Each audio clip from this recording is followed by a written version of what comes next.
Bonjour et bienvenue dans ce nouveau vlog. Aujourd'hui je vous retrouve, donc je suis en Bretagne. Je vous expliquerai pourquoi dans un suivant vlog.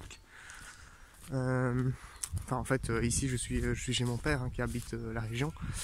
Mais il y aura des choses à dire là-dessus dans un prochain vlog, donc j'en parlerai.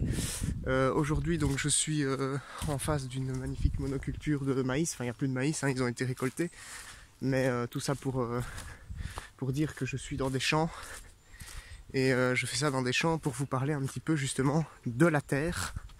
On va parler aujourd'hui de la terre et voilà, on va essayer de comprendre un petit peu ce que c'est la terre, ce que c'est le sol en fait, tout simplement, et qu'est-ce que ça implique si on veut essayer de faire un jardin autonome ou ce genre de choses. Alors vous vous dites peut-être que le sol ce n'est qu'un support et qu'on peut cultiver n'importe quoi, n'importe où. Mais comme vous l'avez sûrement déjà compris, ce n'est pas le cas. Enfin, depuis mes vidéos, vous avez sûrement déjà compris ça, ou si vous vous intéressez à l'autonomie, j'imagine que vous avez compris ça. Et donc du coup ici on va parler en tant que permaculteur, puisque la personne qui cultive en essayant de respecter l'environnement et en essayant d'être autonome au maximum possible, c'est le permaculteur. Je vous ai dit que la permaculture c'était le moyen le plus efficace pour être autonome en nourriture. Donc du coup on va voir sous cet œil là la nature du sol et qu'est-ce que ça implique. Donc en gros le sol ce n'est pas qu'un substrat de terre et de matière organique qui va servir à la croissance des plantes. C'est bien plus que ça, et ça c'est important de le savoir. C'est souvent ce qu'on oublie quand on réfléchit au sol. C'est que le sol, au même titre que la forêt ou que votre jardin permaculture, le sol en lui-même est déjà un écosystème vivant à lui tout seul. Ça c'est très intéressant de le savoir. Alors ici je suis en train de marcher sur un écosystème mort, puisque je suis sur une monoculture de maïs qui a été aspergée de pesticides et ce genre de choses. Donc ça c'est la mauvaise façon de pratiquer l'agriculture, mais c'est la façon malheureusement dont on pratique l'agriculture dans notre société à l'heure actuelle, et c'est à cause de toutes ces multinationales qui imposent certaines lois et certaines règles en matière de culture aux agriculteurs. Voilà, donc en fait un sol dans votre jardin permaculture, il va falloir faire en sorte à ce que ce soit un organisme vivant. Moi quand j'ai commencé la première fois à faire de la permaculture, j'ai d'abord réfléchi au labour du sol. Donc j'ai commencé à labourer le sol, à retourner la terre, etc. pour planter.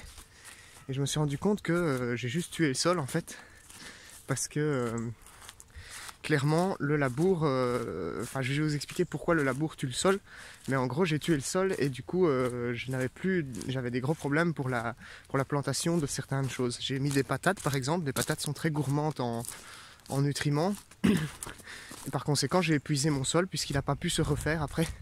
Alors pourquoi il n'a pas pu se refaire? Tout simplement parce que la vie du sol, les organismes vivants qui se trouvaient dans le sol ont été détruits par le labour. En fait si vous labourez, si vous retournez la terre complètement, vous allez échanger deux milieux qui ne sont pas compatibles entre eux. Donc le milieu anaérobie et le milieu en contact avec l'air ambiant et avec l'oxygène. Donc le milieu anaérobie, c'est tout ce qui se trouve à plus de 10 cm dans le sol. Et donc ces choses-là, elles sont faites pour vivre à cette profondeur, elles sont faites pour vivre sans oxygène et sans lumière. Et donc si vous retournez la terre, elles vont mourir. Alors on parle ici de petits microbes, de petits organismes, de bactéries qui dégradent le sol. Mais on parle aussi des vers de terre, parce que par exemple les vers de terre, si vous retournez le sol et que vous avez un ver de terre à l'extérieur qui se trouve en plein soleil, il va tout simplement sécher et mourir en fait. Les vers de terre sont inadaptés pour vivre à l'extérieur du sol. Donc ils survivent un certain temps, mais au bout d'un moment ils vont chercher à re-rentrer dans le sol systématiquement. Les vers de terre, eux, c'est eux qui labourent réellement le sol. Donc eux, ils vont aérer le sol jusqu'en profondeur pour créer pour créer un sol qui est plus meuble et plus facile à travailler et à planter du coup, et pour que les racines puissent se développer plus facilement dans le sol. Donc ça c'est ultra important. Mais bon, en dehors des vers de terre, il y a énormément d'organismes vivants et surtout des bactéries très fragiles qui ont tendance à mourir quand elles sont en contact avec l'oxygène tout simplement.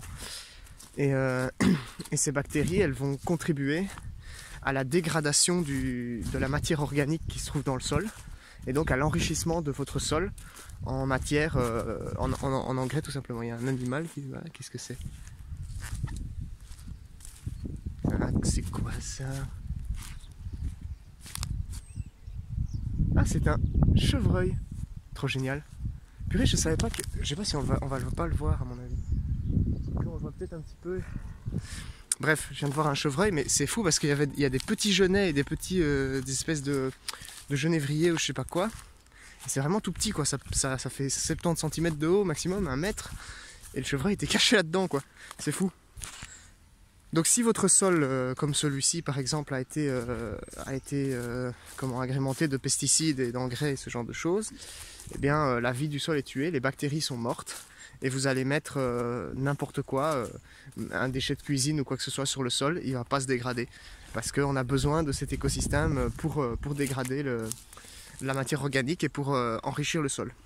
Alors au bout d'un moment, vous pouvez reconstruire votre sol évidemment, heureusement. Hein. Par exemple, si vous faites un fumier, un compost quelque part, eh bien vous allez mettre de la matière organique. Et il faudra un certain temps, en général c'est 2 à 3 ans, voire plus parfois. Ça dépend de la nature du sol sur lequel vous faites votre compost. Parce qu'il y a aussi, on va en parler, il y a plusieurs types de sols. Le compost il va mettre plusieurs années à se former. Pourquoi? Parce que justement l'écosystème devra se créer à l'intérieur. L'écosystème du sol, parce que le compost en fait c'est un sol qui est en train de se créer. Et donc cet écosystème va devoir se construire et c'est pour ça que ça met du temps. Mais une fois que votre compost est construit, ou si vous êtes dans une maison où vous avez déjà un compost qui a été fait, eh bien quand vous allez mettre de la matière organique, ça va mettre beaucoup moins de temps à se dégrader parce que l'écosystème est déjà construit dans votre compost. Donc du coup l'idéal c'est quand vous arrivez quelque part de commencer directement à faire un compost pour être sûr qu'il y ait déjà un écosystème le plus vite possible. Alors sur le sol ça se passe de la même façon, hein. Comme je vous l'ai dit, le compost ce n'est jamais qu'un sol en formation sur un tas que vous faites vous-même. Mais quand vous laissez le sol vivre et les plantes se développer, chaque année il va y avoir de la matière organique morte qui va tomber sur le sol et qui va se dégrader de la même façon grâce aux micro-organismes, aux bactéries, aux vers de terre et même aux larves d'insectes. Donc c'est pour ça que les insectes sont importants dans vos jardins, non seulement pour la pollinisation, mais aussi pour les larves qu'ils produisent dans le sol. Alors bien sûr certains insectes comme les hannetons par exemple, leurs larves sont très destructrices pour vos cultures, mais elles sont indispensables à la dégradation du sol. Et donc là vous allez me dire mais comment on fait? Eh bien c'est très simple, du coup en fait quand votre sol au moment où votre sol devra se dégrader, c'est-à-dire en hiver etc, il faut laisser se développer un maximum de larves. Et moi ce que je vous conseille de faire c'est qu'avant le printemps, avant de planter dans votre sol des plantes plus fragiles aux larves et aux parasites et ce genre de choses, commencez d'abord par balancer des poules. Et ces poules elles vont gratter le sol et elles vont éliminer un maximum des vermines. Elles n'élimineront pas tout, donc elles pourront se redévelopper plus tard et reprendre le processus de création du sol. Mais elles vont quand même en éliminer une partie. Et il y en aura suffisamment peu, on va dire, pour que vos cultures puissent survivre. Pour qu'il n'y ait pas trop de ravages, quoi. Voilà. Alors bien sûr, parmi ces micro-organismes, il y en a aussi que vous connaissez très bien, ce sont les champignons. Parce que les champignons, évidemment, ce ne sont pas des plantes. Les champignons, ce sont justement des organismes capables de dégrader le sol ou le bois. En fait, tout simplement. Donc quand vous voyez des champignons quelque part, c'est probablement que le sol a besoin qu'une partie du sol a besoin d'être transformée chimiquement, biologiquement plutôt, par ce champignon. Voilà. Et sur le bois c'est pareil, si vous laissez des champignons se développer sur du bois en fait, c'est pas juste des champignons qui se nourrissent du bois et qui sont là sur le bois, c'est juste des champignons qui en fait contribuent à dégrader le bois et à en faire du sol. Donc si vous laissez une bûche avec des pleurotes dessus, vous allez peut-être avoir des pleurotes plusieurs années. Puis une fois que la production de pleurotes sera terminée et que vous verrez plus de champignons apparaître, eh bien il est probable que tout simplement votre bois tombe en pièces, devienne comme du terreau, quoi. Et en plus ce sera une matière très riche pour votre jardin, quoi. Donc c'est vraiment génial, ce processus de dégradation il est indispensable à un jardin autonome et un jardin permaculture, parce que vous allez pouvoir créer votre sol vous-même. C'est-à-dire que avec ce principe-là, vous pourrez, si vous voulez, cultiver en plein désert sur du sable. Parce que vous allez commencer par apporter de la matière organique, créer un écosystème en permettant aux bactéries et aux champignons de se développer, créer un compost au bout de 3 ans, et ce compost il va créer un sol fertile qui va permettre de planter vos légumes. Donc en fait, pour faire simple, ici dans notre environnement terrestre, le sol c'est tout simplement la base de la chaîne alimentaire en fait. Donc c'est-à-dire que vos plantes vont se nourrir du sol pour pousser, mais vous allez vous nourrir des plantes, ou alors peut-être vous allez vous nourrir d'animaux ou ce genre de choses, mais ces animaux dans tous les cas auront mangé des plantes qui poussent sur le sol, et donc le sol est vraiment à la base de la chaîne alimentaire. C'est-à-dire qu'à notre échelle, en réalité la chaîne alimentaire c'est une boucle, hein, donc il n'y a pas vraiment de base ni de sommet, mais je veux dire, en tout cas le sol c'est pour nous, de notre point de vue, c'est à la base de la chaîne alimentaire, et donc la seule chose qu'on aura besoin pour nourrir le sol, c'est nos propres déchets en fait. C'est pour ça qu'on considère que c'est la base. Voilà. Et donc du coup nos déchets ou même nous-mêmes, hein, je veux dire, à un moment donné quand on va mourir, on va se dégrader dans le sol aussi. Et ça va permettre de renourrir le sol. C'est un cycle qui est infini. On ne peut pas stopper ce cycle. Enfin voilà, c'est un cycle qui va tourner d'année en année, et qui va tourner pendant des milliers d'années. En fait, ça se passe depuis que la vie existe sur Terre, tout simplement. Donc par conséquent, c'est pour ça que je vous dis que la permaculture et ces méthodes qui permettent de respecter le sol, etc., c'est la seule manière de cultiver réellement. Parce que vous voyez ce champ ici, il a produit une quantité astronomique de maïs qui est exporté ailleurs. Donc en plus le maïs ne se dégrade pas sur place, donc il épuise le sol puisqu'il emporte des nutriments avec lui. Mais en plus ce sol a été tué par les pesticides, par le fait que c'est une monoculture.